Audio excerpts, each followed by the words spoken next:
Welcome back to another episode of the Boys of EdTech. I have joining me the dodo, the one and only Jacob Kantor and Ryan Patenot, RP Impact Partners. And we have a very special guest. I had to twist her arm to join us, but we're going to get a little vulnerable today, the boys that is, and we're going to ask an expert in executive coaching to help us through some of the things we've been considering in terms of our podcast. So Dr. Miranda Walachowski is the founder of Human Architects, a systemic team performance practice built for PK-12 districts.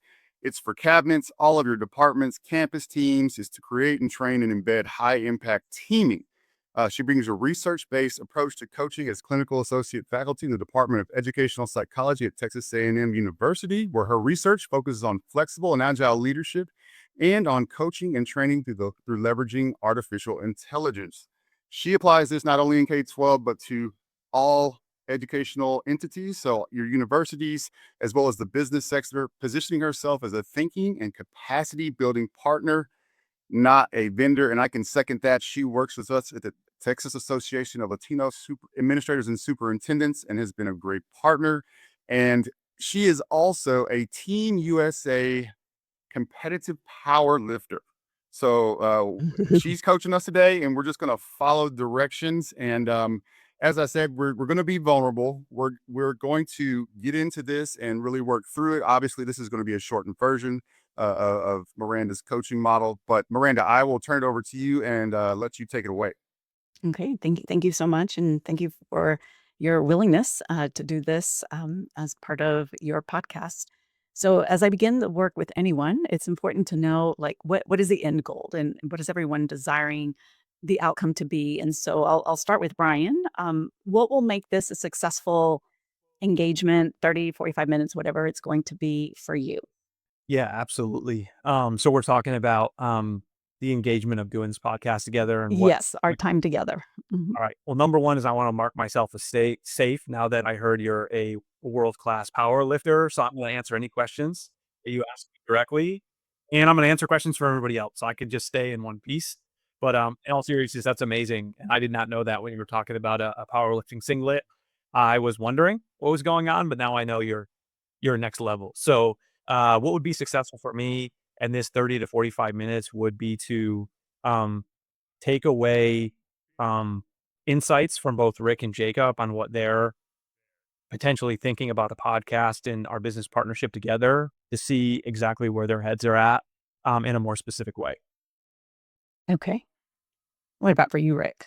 Yeah, I think for me, I want to continue to understand our business model and how we shape that. And really to piggyback on kind of what Ryan is saying is the more I understand how the individuals of the team win, the more I can try to align and set up and orchestrate so that everything that we do, there's a collective goal and a collective win. And it's not the easiest thing to do, but that's why we're working through it, is because we want to make sure that this is that it's beneficial for everybody in the boys and continue that work.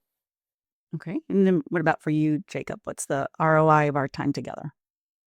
I think to piggyback on kind of Rick is really understanding where everybody wants this to go, but also their individual needs, right? Like I think on my end, I now pride myself in really being open and putting everything on the table and, just having the abundance mindset where if somebody has a specific goal and I can help them also get there while also paying my mortgage and keeping my kids fed, like we can all win together. The boats all rise.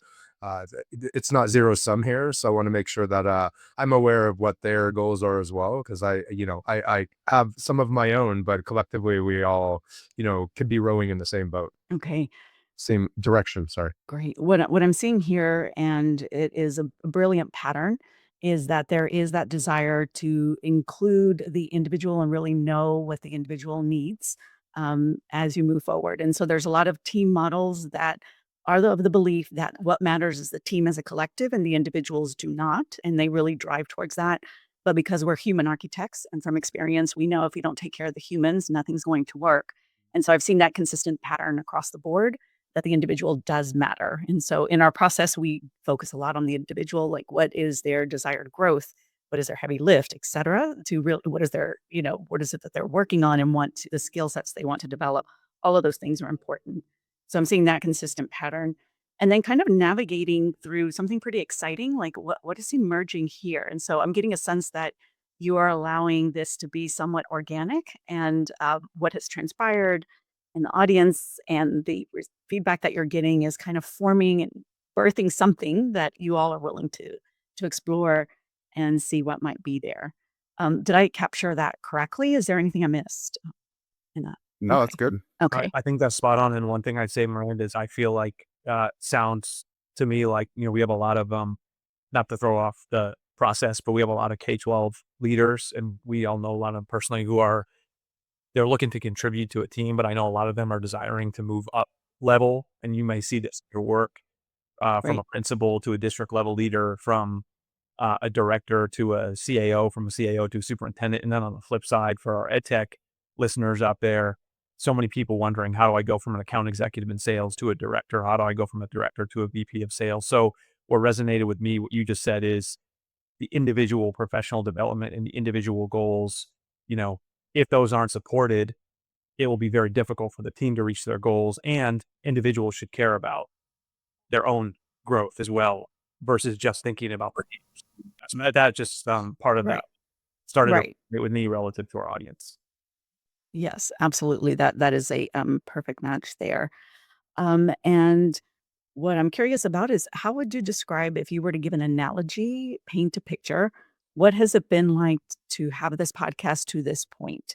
And so if you need a little bit more explanation, like somebody might describe if it was chaotic for them, a tornado, or maybe walking into something new that they were very unaware of without a map. So what picture comes to mind when someone asks you, what's it been like to this day? I'd like to hear from each of you, and we'll start with Jacob, then Ryan, then Rick.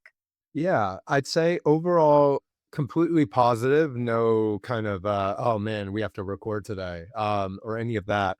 I think with there being 5 of us, I like the fact that there's a lot of us because schedules, somebody can't do it because they're traveling, they get stuck on a plane. So we always have coverage, which is neat. I think for myself and my business, it's funny that you kind of said like a little bit of chaos. There has been a little bit of this is a me thing. So not for the group creating chaos.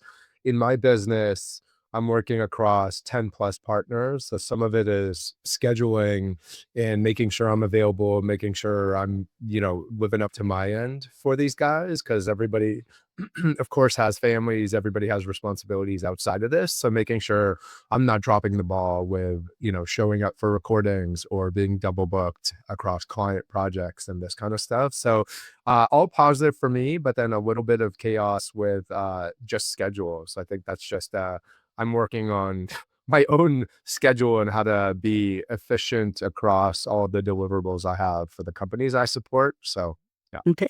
Um, there's two pictures, Miranda, in my head. Almost like when my son Jacob was not in third grade, but maybe when he was in kindergarten, like a picture of a plane, whatever, like an airplane, like whatever picture he drew. And we didn't even know that we could draw the picture.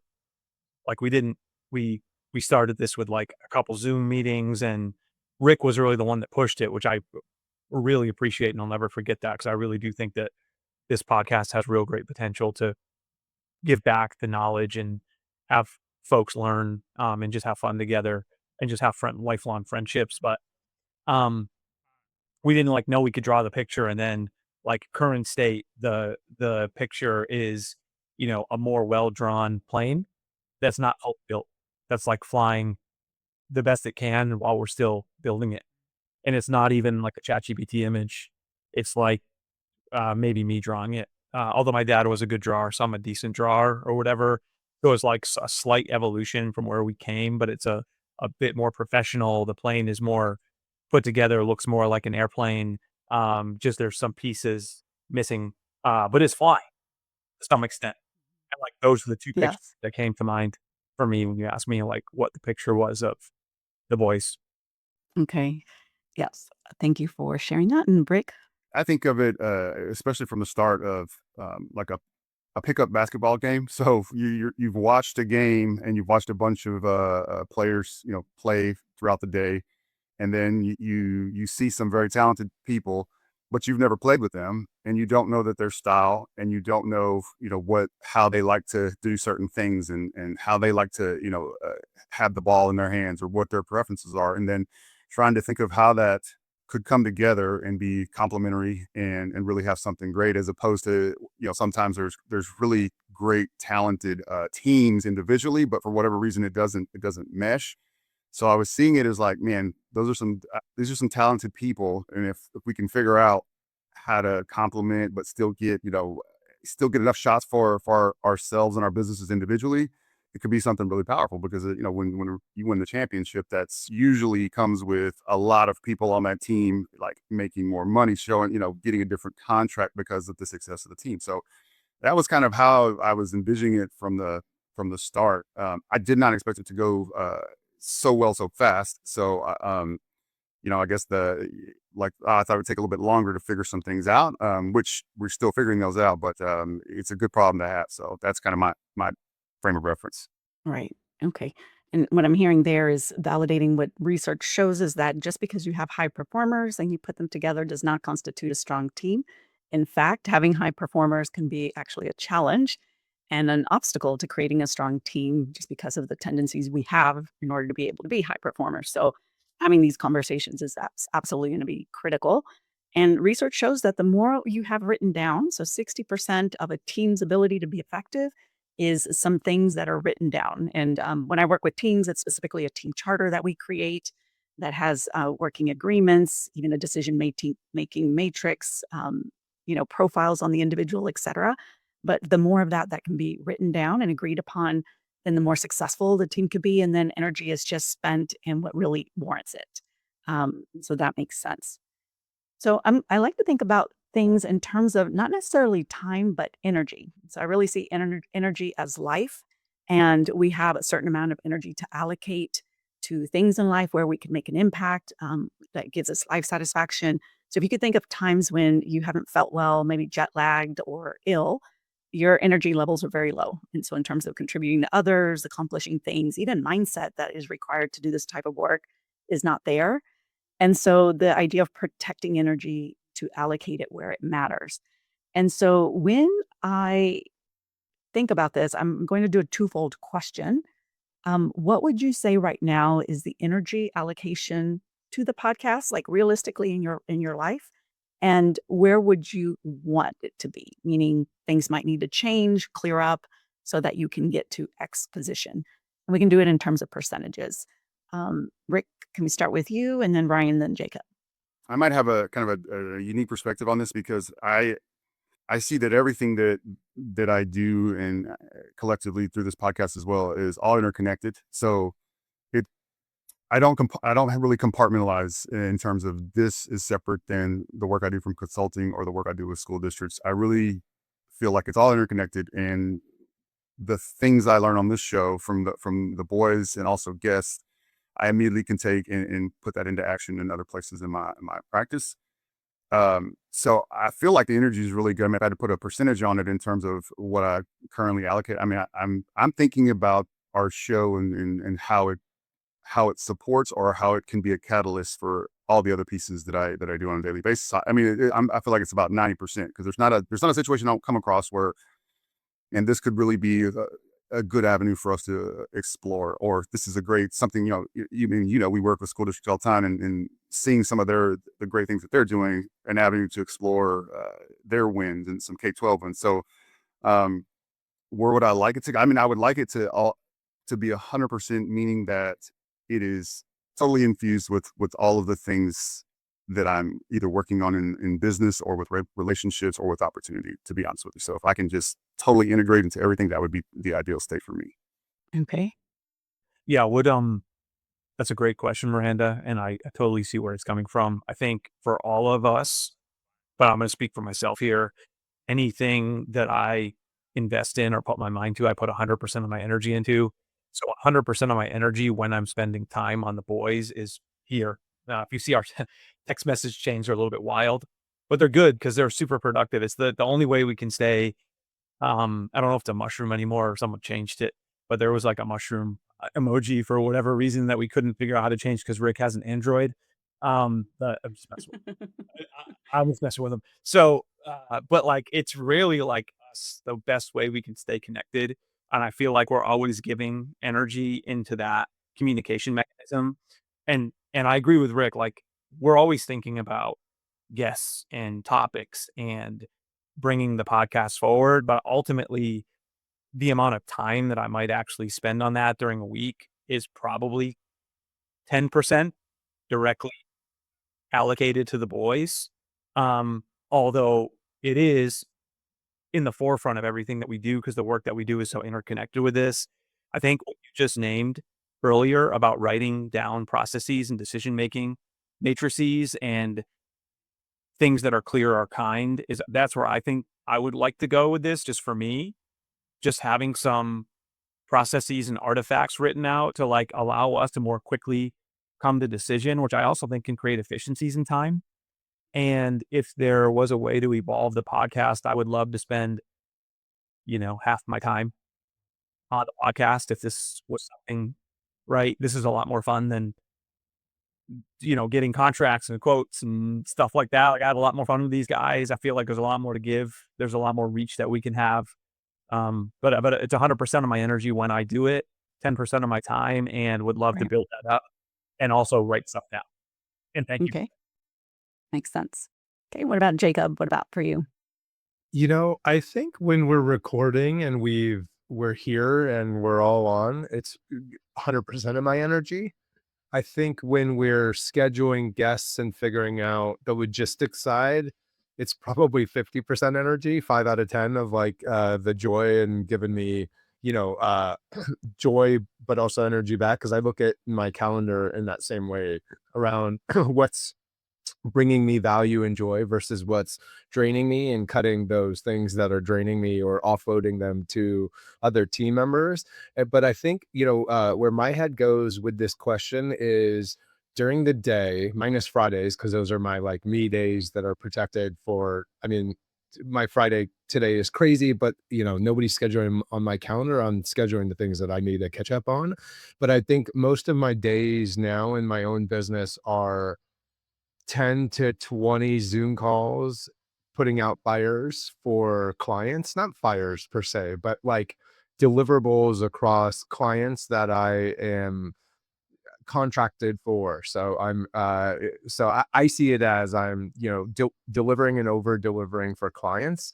And 4 o'clock hits, 5 o'clock hits, and I look at that energy for my family and my 7 and 5-year-old getting home, and it's 5 o'clock, and I've now put out 20 fires on 20 Zoom calls, and my kids are home and they're excited and they want to go swimming and they want to watch Mario, and we have to do homework and we have to do dinner time, and then we have to do reading, and then we have to do baths, and then we have to do bedtime.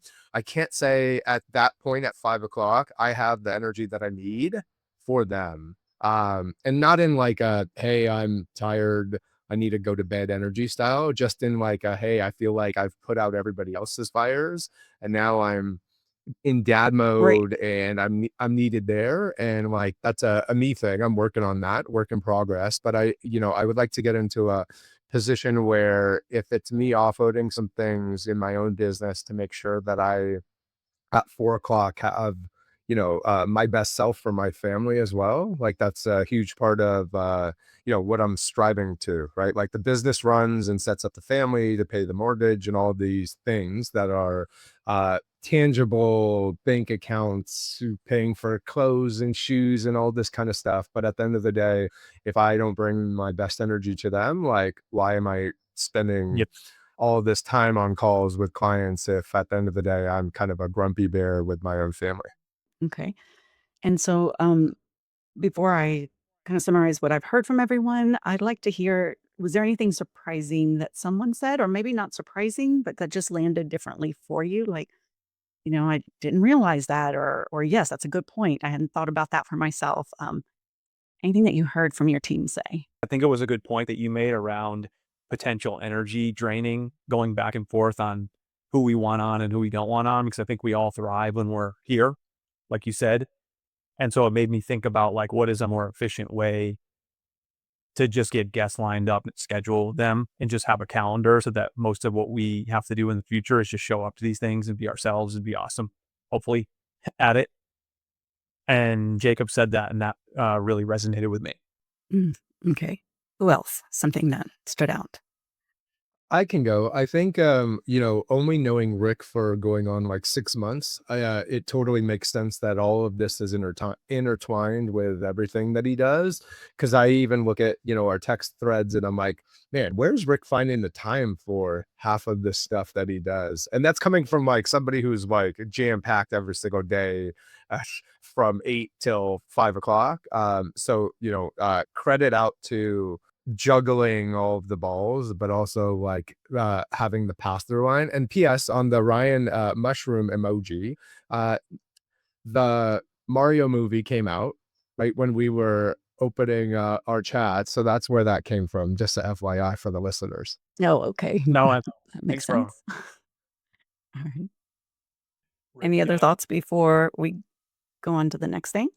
I think part of we wouldn't be having near the trouble in terms of our guests, and sometimes we can get paralyzed trying to work through that just because if we didn't have networks, it wouldn't be a problem because we have to be very limited. True. So we get stuck in like, man, everybody throws out an awesome guest, and we're like, who's gonna take it and go get it scheduled? Like, so our efficiencies, we need to make it a more efficient process so it doesn't drain everybody having to when it's probably not it's not that critical. Like we just need to decide, go, and then know who's taking the ball and getting it scheduled because it's a good problem to have because I've been on the other end of that where you're just like, okay, well, I've got no 3 people, so we got 33% of a chance to get somebody on there. So that's the only thing that I'm just thinking about as we're having this discussion. Yeah. Okay. All right. Thank you for that. Oftentimes when we work with teams, they'll ask about like that team building aspect and they'll say, are you going to make us do something cheesy? Because we worked with a group and they made us do XYZ. And it's like, no, we don't have time for cheesy, but you will be vulnerable and you will get to know each other really well. And this is an example of that, of like having the opportunity to share of yourself. And so now as a collective, as a team, you're beginning to know each other even at a deeper level and what matters to people and what perspective they're bringing into the room and into the team. Hey, Miranda, Um, now I'm going to keep please. you off a little bit. When you say that you're going to a district in Texas to do this with their cabinet level team, do you go in person? Do you have the meetings like in the school district? Like you're doing an amazing job of this right here. Like I feel like 20x like more aligned with these guys. So too bad Jacob, the other 2 boys aren't on. So now we're gonna have to catch them up and do a Right. session with you, Miranda. We'll pay you next time. I'm sorry. Thank you. No worries. But like, what does it look like? Like physically, are you in a room? Does it take a day? Does it take 2 days? Like you don't have to tell us everything, but like Right. paint the picture of a district that you went into. I don't know if it's Texas or whatever. And how do Right. people show up? What do you do? Like, how does it work? Okay. Yeah. Thank you for asking. So obviously in person is much better and that's our preferred modality. But as you can see, I mean, we've only been working for 25 minutes virtually and we're getting somewhere. So it can be done. And because of budget constraints, that's always a workaround. But at least the first and last and maybe a middle engagement in person is ideal if there are travel constraints and budget constraints, and the rest can be done virtually. So normally with the team, there are a lot of organizations that'll do team development and they do that in a 2-day like offsite type of thing. My philosophy is very contrary to that because behavior change takes time and learning takes time. So we like to spread it across. We've worked with some teams at 9-month cycle, 6-month cycle, and it's not a lot of time that it takes because we're meeting with them like twice a month. It's a 90-minute cadence. But there are things happening in between the times that we meet that are important and are progressing the team and need to be addressed. And sometimes when I come in, if there's a lot of contention on the team, like they're not getting along and they don't trust me. And so I've got to build that even first before we can do deep work. And you don't get that in a 2-day or a 1-day offsite. So I really believe that transformation requires that length of time. And that's an example of working really intensive with the team. So that might be a departmental team, a cabinet team. We recently worked with a board, and that was fascinating as well for us, and they benefited a lot from it. And then we have another modality called our Team Science Lab, where it is that these foundations and basics, we want to give it to every team across the district. So we can sit with the higher level senior leadership and do this deep work, but there are some foundational pieces that everybody needs to have, or else they're not going anywhere. They're going to spin their wheels. And so we were thinking, how could we respond to budget needs and do something that's high impactful and systemic?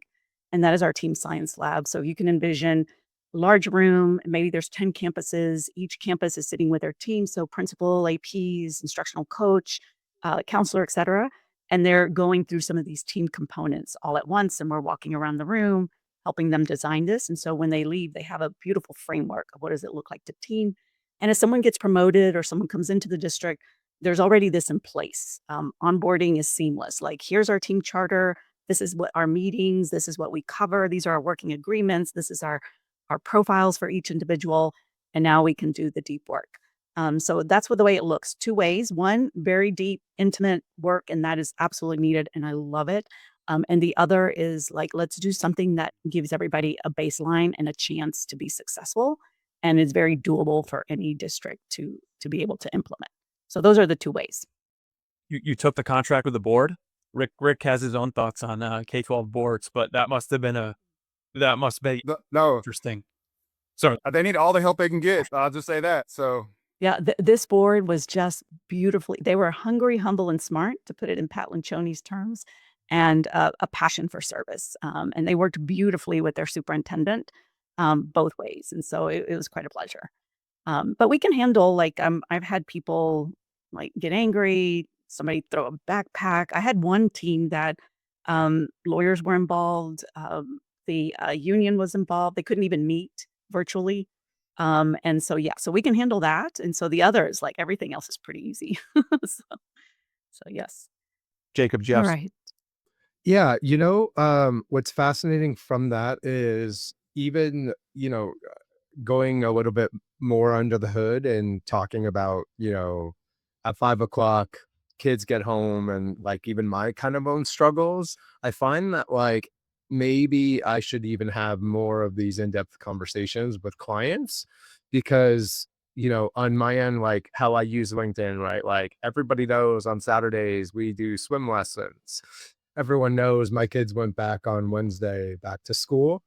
Some of that is that's where I live and choose to spend my time. That's where my business comes from. But some of that is also like we're all human. And yes, I want a buttoned up persona of what I do on LinkedIn, but also everyone has back to school and everybody struggles in the morning to get their kids out of the house and fed and to brush their teeth and put their shoes on. And I'm trying to humanize but also share the stuff that I'm dealing with, because I feel like when I have some of these conversations, people naturally are like, oh, I see you guys go to Dave and Buster's a lot and etc. We have a new one that opened up. So naturally for me in my business, it just leads to more organic conversations around connecting with folks around shared, not even goals, shared mutual things we deal with every day in and day out. But I feel like with clients and along with people I spend a lot of time with, I should have some of their end goals as well. Because I tell you, as a salesperson, right, like I've never managed a sales team. I've never been a VP of sales.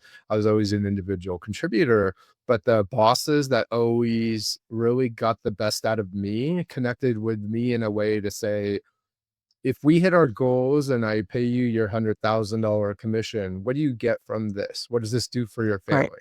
And like challenging me to be like, think I could save for a down payment on a house or take my family to Disneyland or whatever. And those bosses that were really good at that, when we had conversations around how are you pacing? How's that house down payment going? How's the Disneyland trip coming? Like we had mutual framework. I don't know if framework is the right word. We had mutual alignment on if we hit our goals, what this could be. Right. And there was always like something to be striving for. And I'm that weird guy in the group that is like reading The Alchemist and trying to go to Tony Robbins in November and bring all these guys and all this stuff. Right. So I think that is even from this 30 minutes we've been on is I think I need to go deeper with some of the clients that are paying and trusting me to shepherd them through this ecosystem as well. Right. Makes sense. Yeah. I mean, the human spirit is wired to be understood and be seen. And so, and if you can do that with all candor and genuineness, like people will know when it's fake. But that is a gift that you give to them, and even more so a gift to yourself. And you can't go wrong betting. And oftentimes I say that I call it the second shift. And I always say that a measure of a good team is what happens in the second shift. If people leave your school building, your office building, and they're depleted and have nothing to give to parents they may be taking care of, to their children, to their athletic activities, volunteering, then you're not doing a good job. And if they leave with enough to give to the second shift and feel fulfilled there, they're going to come back and give more. And so it's a win-win when you look at it that way, when you're willing to look at it that way. So that makes sense. Well, let's shift a little bit here and move into obviously the most important thing is where are you going? Like, what is the vision and mission? And I know, in the short time that we have together, you might not be able to articulate anything, but without that, then everybody's going to be rowing in a different direction.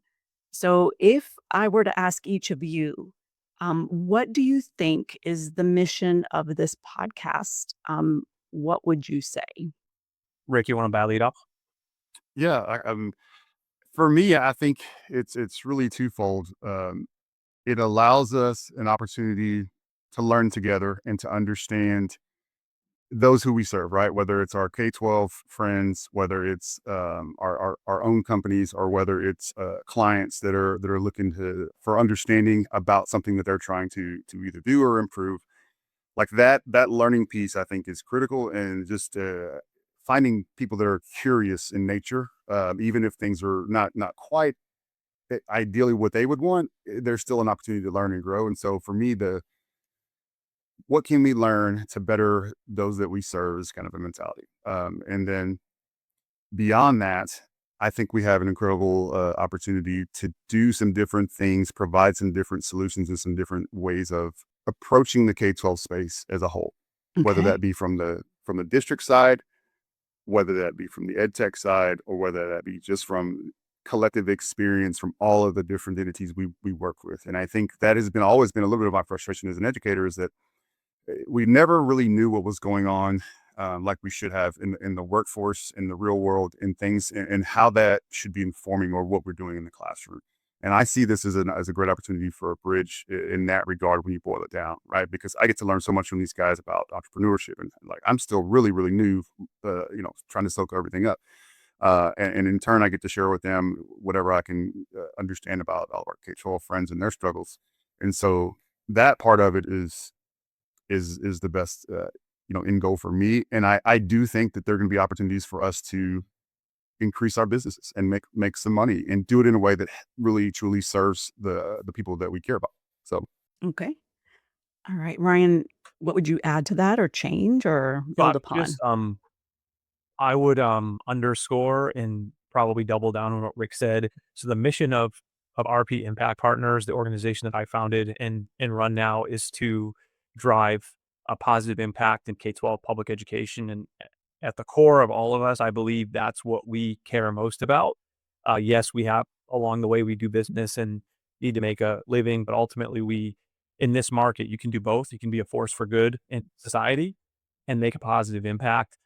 I truly believe that that's what the Boys of EdTech are doing through storytelling, through bringing on um, people that are also sharing the same mission and doing the work, and then bridging the gap between K-12 public education as a system and the strategic partners and vendors that are serving it, because ultimately they have to work together to be able to lift everybody up and all boats shall rise, right? And I think that we are trying to do that in a relatable way to the audience, like having fun, being humans. Jacob wearing his polos, having his stuff. I'm wearing a shirt. Rick's just talking about basketball 24 hours a day. Look at the poster behind there. Me too. Also, he got me with his pickup game stuff. I didn't say it out loud, but that was the best part of the podcast so far for me. And then I would say vision to me is a question mark. Mission Okay, can be aligned. Vision great. is, what is the potential of this business, and like where do you want to end up? And I think that's the hardest part about having like 5 high performing awesome um coming together, running their own businesses, keeping their own lights on, having their own families, like Jacob said, truly believing in each other. But at what point does the vision get written down, we align on it, and we like put our weight and effort behind it. Because I think until you do that, you're limiting your own professional and human potential, potentially. Like, you're the expert, obviously. But that's where I see it. And it's hard because there's a quandary where you have to make decisions along the way. Right. And so we're trying to get signal, we're trying to figure it out. We're also trying to be like super mindful of other people here.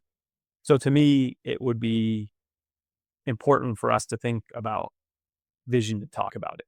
But I think vision to me is directly in line with what Rick said. Okay. Jacob, what would you add or change based on what Rick and Ryan have shared? I'd say share knowledge from the five of our brains with the broader ecosystem as a whole. I think that's the kind of shining light, and then do some learning. And then I think with both of those, just naturally, like I can share an anecdote even from this week, right? Matt, who's not here, jumped on with me to show me some podcasting things, but then gave me an idea for one of my clients that I'm doing meetings for. And he said, "Hey, have you ever thought about doing this? When you over deliver for clients, you should be thinking about, when you under deliver, they keep you accountable. What about if you over deliver?" And I'm like, I've never thought about it like that. I've always just wanted to over deliver for every single client. And he's like, "Hey, you should think about this. Like, if you truly crush it for somebody, if they're holding your feet to the fire on under delivering, you can hold their feet for when you over deliver." So I just said, it's not a terrible idea. Let me try it. So I tried it with a client yesterday and it totally worked. And I think my first text to these guys was, "Hey, I totally tried that and it worked. Thanks, Matt." So I think just the collective learning from each other, because we all have different skill sets in the room, right? From the superintendent to the exited founder to the person who works with 15 companies, helping them with their signal and that, right? Like to Jeff, who's a former state official and former deputy superintendent at a large district, right? So there's like unique perspectives from the group. And I think on my end, like what brings me the most joy along with all this is also learning from everybody, because the collective brain power here is massive, and like sky's the limit on what could be accomplished when we're all rowing in the same boat, for sure. Okay. And that makes sense. So I'm going to take the liberty of just summarizing that and leaving you with something that you can continue to work on. So there's a nuance between the mission and vision. And so we don't have time to go into all of that. So what we're going to call this is just that aspirational statement. And in Boyatzi's work, he's an organizational psychologist. He talks about once you identify that ideal state, who you are becoming, what you are becoming, and you use that as your anchor to make all decisions from, it also has a very positive energy because we're wired for that. We all want to do better, become better. And so what I'm hearing here as a pattern is that there is a desire to create something that isn't being offered right now, and that is a broader, interconnected ecosystem that serves the educational space. So bringing in together conversations and people that normally would not learn from each other, and that is so powerful. What also is emerging here is a desire for strong collaboration externally and internally. So, beyond like who you bring into the podcast, but then also among yourselves here as another. And there's a big, and this is one of my biases because my top value is growth. But I'm seeing a desire, a hunger for growth in terms of both like my personal learning, professional learning, so that I can be better equipped to serve others. But not only that, like this could also be leveraged to grow my business and maybe free up some energy in other areas that are not as fruitful for that, so that you can invest more here, which is very people centered. So that's kind of what I'm hearing. The essence of it being. Would there be agreement on that statement as a draft? Okay, so that's the foundation, and I would just encourage you to play around with that a little That bit exciting. more It's that and exciting. really solidify it. What are you saying, Ryan? That was a mic drop. See all those fireworks Yes, that's there? the mic drop. Yes. Yes. I would encourage you to spend some time articulating that, putting some words to it, and just being comfortable with letting it be for now. And what does for now mean? It may mean 90 days, it may be in a year, it may be 6 months, but just start to commit to something. And then you will be able to then define it a little bit better. But it's important that you have that beacon like as soon as possible, or you're going to be wasting a lot of energy, in terms of forward momentum. So we look at that inspirational or aspirational statement, what would you say is the one threat to it? And then just being honest and comfortable, it seems like all of you are, um, and even with the individuals that are not in the room, if there is one thing that's going to keep you from achieving that, what is that going to be? And we can start with Jacob, then Ryan, then Rick. I think the one threat for me personally is the business that I run independently of these guys being in a place now where I'm actively adding people to my team. So the juggling of my own business along with what the collective mission that we come up with or that statement is making sure that I in my individual goals in my business doesn't stifle anything that we want to do together, because in what I'm seeing in my personal businesses, there's momentum and we're on the rocket ship over here. Things are going well. Not to say that every day is rainbows and sunshine, but the business is taking a unique turn in a positive Right. way, and I want to make sure that I'm then not what the bottleneck to stop any kind of momentum on this collectively as well. Jacob, well said. I'll double.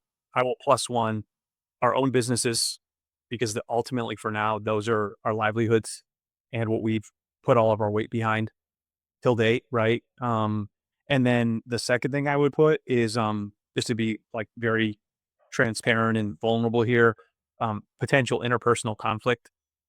And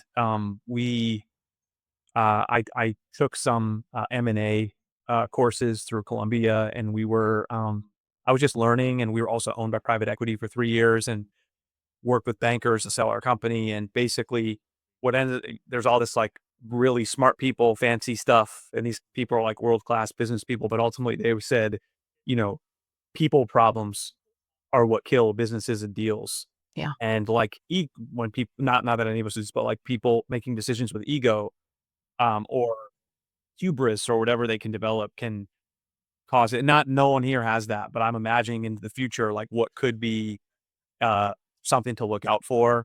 And I think it would be like people challenges. Stuff kills M&A deals. It can hurt companies and company culture. And although we're doing awesome in early innings right now, like a honeymoon phase, Right. what happens into the future? And that's what I would just say. And not that any of that ever happened, that there's nothing to suggest that it is happening or will happen, but I know it can happen. And I know that that's the type of stuff that can even stop businesses in their tracks. Absolutely. And it's important to acknowledge that because statistically, I mean, it's guaranteed that it will happen at some point. And 5 individuals, and everybody thinks differently. And so it's just a matter of time, not if. But doesn't mean it has to derail things if you put structures into place and have strong lines of communication. That's why I tell you not to build a business with 50-50 equity, because it can basically just put the thing Right. fully out of business. And so Right. another point to like write stuff down, be on the same page, be aligned, systems in place. Like what happens if someone decides to leave on their own accord or whatever. Yeah. So, thank you for reminding us that it's 100% Yeah. guaranteed. I'm looking forward to the day where we have to Right. take someone off And the chain or battle or something. Hopefully it's yes. not me. And that day that happens, that is a pivotal day. So be excited when that first conflict comes because how you handle it is going to determine everything for the team. Okay. And so you're going to have to be that first conflict is really indicative of what is possible and what are the weaknesses of the team. So when it happens, be extra intentional about let's handle this really well. And if you do, that's going to be beautiful. And if you don't, there's going to be some recovery needed. So, Thank okay, you. Rick, Well what said. would you add? Rick. Yes. I think it's my fear is that we get to a certain kind of point, and then because of our own situations, we'd never evolve it, and so we get bored of it, and it gets stagnant and kind of dies of its own accord. Um, and trying to keep things not only fresh for the audience and fresh for business, but also that we enjoy it, and it's not the same. Like we start dreading it. That I just want it to be. We got to keep making it exciting for us both to be here and also in a business sense. And because if it doesn't, I know that I will get bored with it. I know that other people will probably feel the same way. And then there's money to be made, and there's time investment that could be spent elsewhere in our own businesses if this is not of value any longer. So I try to keep the ideas flowing for not only for everybody else, but for myself, right? That helps me stay fresh. So I throw a lot of stuff at people just because it helps me stay kind of connected to it. So that's my fear of what could go wrong in the future. Okay. And as you are moving forward in planning, just for the sake of time, we'll do something that will help you leave with something to work on. And so, what Jacob has said is that his concern is that this is going to interfere with his ability to continue to build on the momentum that is there for his business, being able to provide for his family, spend time with his family, give that the attention that it needs. What can the rest of the team say that you can do to ameliorate that? Maybe you can't, totally counter it, but what is something that you all can do as a team, as a practice, as a system, as a check in, something that's going to always check in? Is this happening to us, or are we at risk? What might that be? I mean, I think, Jacob, one thing I was thinking is that if we can figure out this scheduling piece and just have it like, Dodo, you're on this one at this time. Here's who it is. It takes you no more than a few minutes to get yourself up to speed, and you know what to do on these things, right? You're awesome.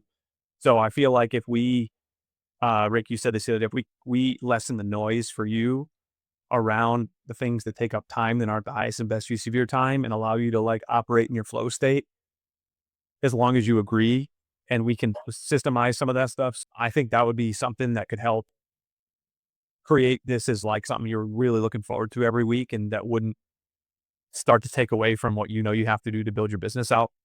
That's one thing, Miranda, that was going through my head based on like all the Yeah. conversations that happened here. Yeah, that's exciting and very, very tangible as well. And that's what makes it exciting. And then the same thing for Ryan. He has also that concern of, is this going to take energy away from where I need to be devoting it into my business?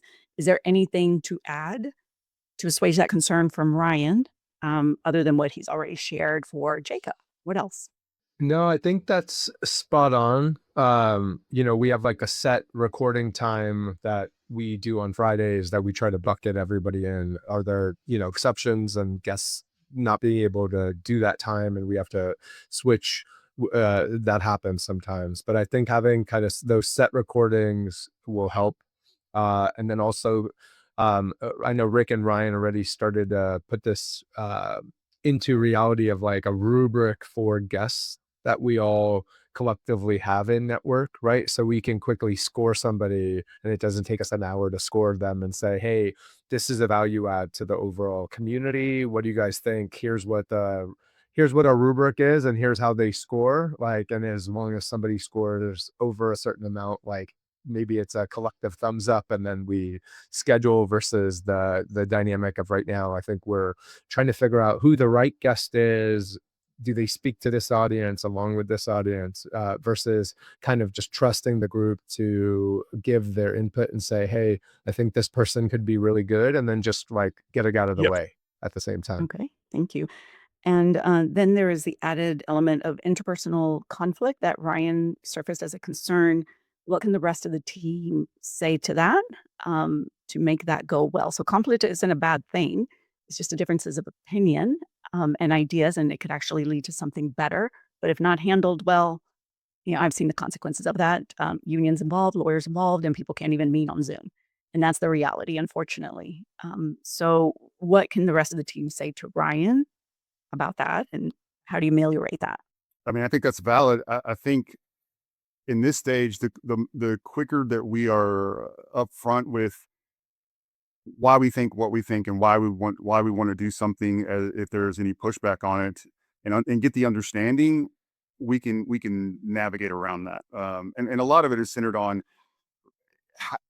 we were getting offers. It's a good problem now. We get offers for how to monetize the show, right? And it's hard to fit it in within the context of five people and their own businesses, and making sure that it doesn't dilute our individual businesses, but at the same time doesn't come across, in a way that we are biased or favoring. Like we're trying to truly make this like, hey, this is it is what it is, and we have no hidden agenda of what we talk about, how we, the guests that are on the show, like there's not an agenda in terms of authenticity. So we're trying to keep the authenticity, but also don't get me wrong, we would love to be able to figure out business avenues through the show, and that can be a little bit of a conflict. But that, to me, I was excited. Like, that's an exciting problem to Right. have in my world. Is like, man, if we're having to struggle through that, then sign me up, because there's probably avenues to do multiple things through that conflict, in my mind, because it's all interconnected, and it may not be exactly what we assumed it would be, or the one opportunity may not necessarily work, but then there's like three other ones that are maybe more fruitful. So working through all that is, I think, critical. Yeah. But and I think that's going to be a very good problem to have. I think we Right. just gotta just be transparent with it, and understand where each other's coming from, and like what it means to. We have to be honest with what does this mean for our own personal business, and good or bad, right? And then once we lay it out there, we have an understanding of where each other's standing, and how our perspectives on working through any kind of conflict. Right. And on the team charter that I talked about, I mean, that could be a tab. I like putting mine in like a Google or Excel, super simple to use. And there could be a tab there with everybody's business need. Where am I needing to go? Like, what is the rose, the bud, the thorn, just to kind of put it simple. And you list that, the need. And that way everybody's constantly aware. You can always refer to something very tangible as you are moving forward. So thank you for sharing that. And just kind of a little interjection here. It's exciting to think about things in terms of experiments. It just feels a little bit more freeing. Like, let's just experiment with that and then debrief. Did that go well or not? Versus it's like my idea combating against your idea. Like, let's just be open to an experiment as a philosophy that could guide that work. Okay, then now on to Rick's concern. How can the team assuage that? He's concerned of things getting monotonous, boredom setting in, and of course, then everything else is going to take priority once that happens. So, what can be put into place to help with that? Jacob, you want to roll on this one? Or you want me to? Yeah, I mean, I'm happy to jump in first. I think the dynamic of like bringing guests that one of us might know, but the other four don't know, that is always going to keep it interesting, right? Like, because we're all collectively meeting interesting people like yourself, and Thank you. excited to now have you in network as well. So I think that side of it, I don't see the boredom factor kicking in for myself, because it's just fascinating conversations and I thrive. This gives me energy when I'm on calls and I'm doing some learning and I'm meeting new people and I'm talking about their goals and what they're trying to accomplish. It's like what Ryan said, right? Like, we're all rowing in the boat of getting kids to be potentially great adults and members of society that are adding value in whatever that looks like for that student. So I don't see kind of any bottlenecks on that side of it getting bored. I think some of it is just if we can button up the logistics side of the house, it makes everything Yeah. else significantly flow. Yep. Okay, And Brian, any? yeah, I was gonna just add, I think like a little bit of milestoning is like happening right now, but I think, Rick, your ideation via text is really important. Like, I don't think this podcast would happen without you pushing the envelope, if I'm being completely honest here. And so, like, that's one thing I really appreciate about you. And I think that progress markers like create like something in someone that's like, I'm doing something that's meaning something. So I wonder if we put a few milestone markers out there, they could be pretty basic, and we write them down and we're like, as for example, and I don't want to like give away any secret sauces for the boys, but there are several organizations offering Miranda to pay to be on the podcast. And this happens like every day. Right. And so part of our conversation is like, are we taking this money from these companies? I think we're thinking about like, we want to be interesting and exciting and adding value and be neutral. We don't want to be paid for and bought, but we do want to make money, right? And Right. in demand, right? And I think that will always be true as long as we're helping people learn and teach them something, right? And so I think like what you just said, experimenting is a better way, because I think sometimes even me, I'm like, okay, if we do this, it's forever, right? And it's Right. Right. Exactly. if we do something, if we all agree that's an experiment, then that means it's not forever. So Right. why don't we try a few things and see if it works? Yeah. And so I think that to me is really, really helpful. And I think when we do experiments, somebody like Rick is going to be pumped because he has like 55 new ideas per day. Yes. And like all of them are I can validate that. right. And they're all awesome. We just can't do all of them. But they Right. spur action. And I think that's the most important thing is as long as we're spurring action and progress and like checking in along the way, hopefully we're just going to see an evolution. And every time you evolve, you're just feeling like you're doing something, you're getting better, you're learning. And that's where I think we could be a little bit better. And it's sort of like mapping a few of those things out, like not everything, and then potentially putting some experiments in Right. where we get Okay. so we get the hook for Rick experiments. Okay. Before I give you this back in a summary, hopefully something that you can work with, we're going to start bringing it in, and there's going to be 2 final questions. The final question is I'm going to ask you, what have you learned about yourself or your team or the podcast? Like the learning is important. As an educational psychologist, I truly believe that a team that learns together cannot be beat. So, what did you learn? And then I'm going to ask you for your commitment for the next 30 days. Like, what are you committing to do? Because we always want to end in action. Research shows that that is critical for you to make progress. So I'll go ahead and give you the summary. So it looks like what's emerging here is that in order to meet the obstacles in the way, and the obstacle is the way, Brian Holiday is here to have a scheduling page or process in place as soon as possible. Have a rubric that can easily be used to score guests. And so if you have those 2 things in place, that's going to sway or liberate a lot of time. Being in the habit of sharing your thinking and intentional about connecting how this connects to the greater mission and then to each other whenever you are proposing something. Like just take an extra time to do that for people and have a conversation in that way. Keeping the guest interesting so that the momentum of not, against boredom continues, and then developing some milestone markers along the way. So there's about like 5 things there that can immediately be done. So you have a kind of an articulated mission, vision, aspirational state, and then now you have some tangible activities to do there. And so now we'll go into the learning. What have But you Miranda, learned? Go ahead, but can I make a suggestion? Because please. I don't want to, I want to be mindful of time. I know we've got other obligations, but we don't want to stop the work. Would you be open to holding that thought and maybe coming back for a part 2, Perfect. particularly when maybe Matthew and Jeff can join, so we can continue to dive in? Because I don't want to cut it short, but I also know we're kind of up against Right. some time constraints. Is that doable, guys? Absolutely. For me, 100%. And Rick, should we let Miranda tell us all about 100%. what Yes. that she's doing and wrap it up? But I learned a ton and I have a ton of commitments. So, and I'm coming back. We're coming back at you with them, and I'm gonna write them down. But Rick, take it that away. sounds great. I want you to go ahead and close the show, but close the show by just sharing a little bit about the work that you're doing and how to get in touch with you should others need your help. Mhm. Okay.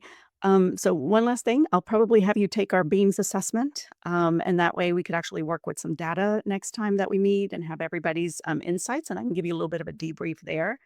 And just on the work we do, I mean, the bottom line is that I feel like a team is a microcosm of the macrocosm of society. So whatever's going on in a team, it's being reflected by the challenges that we have in society, and there's no doubt that we have any. And so that's the impetus for our work. We really feel that as we work with a team and that team, quote unquote, heals, gets better, then we're doing our part to help humanity. And so that's kind of the impetus for it. And we really believe that. And that's what we do. Help teams get better, help groups get better through our modality of team development and team coaching. I would put my work up against anyone. We have our data to show like we over deliver, and you can ask our clients. They come back. Our data show in terms of growth, we have effect sizes in the 1 point something, when normally you're just happy with a 0.3 or a 0.5. So yeah, we're very good at what we do. We bring in the best coaches, and so far we've helped every team we've ever worked with, whether there was lawyers involved and union involved, or whether they were high performers just taking it to the next level. So that's all I have to say about that. So, How do they reach out to you for services? I try to be active on LinkedIn, and so there, or by email or my cell phone number. So I'm really easy to find on LinkedIn, and then also our website.